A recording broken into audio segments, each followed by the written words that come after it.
Oke, tapi pada pertandingan tanggal 24 lalu, itu pertandingan terakhir Persib ya di Liga 1 musim ini melawan Persis Solo.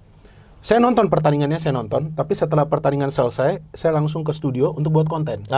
Kan langsung kan muat kontennya. Jadi saya tidak melihat kejadian setelah pertandingan ini, jujur secara live ya, saya nggak lihat. Tapi setelah saya buat konten, waktu saya sudah selesai, saya buka sosial media, rame, saya kaget. Ini nggak salah, kok penonton bisa masuk ke dalam lapangan. Ya, oke lah, mereka berselebrasi. Dan kali ini kan Persib juara di Bandung. Betul kan? Persib juara di Bandung. Saya masih ingat pertama kalinya. Ya, yang 95 itu juara di GBK. Yang 2014 juara di Palembang. Ya, yang sebelumnya juara di Madura. Ya kan, karena Championship Series. Kali ini juara di Bandung. Oke lah, memang berselebrasi, merayakan ya. Dan mereka juga hadir di dalam stadion. Tapi yang saya kaget itu pada turun ke lapangan kemudian flare di mana-mana. Kemudian beberapa hari setelah itu saya lebih kaget lagi. Kok lapangan dirusak, tiang gawang juga apa. Nah, yang saya ingin tanyakan begini Mas. Ada gak sih antisipasi sebelumnya? Kan ada nih panitia pelaksana kan? Artinya karena kan pada saat itu ketua umum PSSI juga ada perwakilan dari FIFA, ada direktur LIB ya kan. Nah, sebetulnya ada gak sih antisipasi jangan sampai nih penonton masuk kok sampai masuk sebegitu banyak. Ya kalau mungkin setelah penyerahan piala apa itu beda lagi ya. Betul. Jadi sebenarnya kalau persiapan itu spesifik, kita tuh persiapannya udah 1-2 minggu sebelumnya.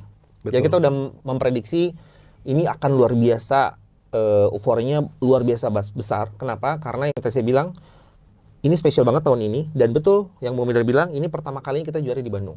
Kita nggak pernah angkat piala di Bandung, nggak pernah sebelumnya. Ini pertama kali di Bandung.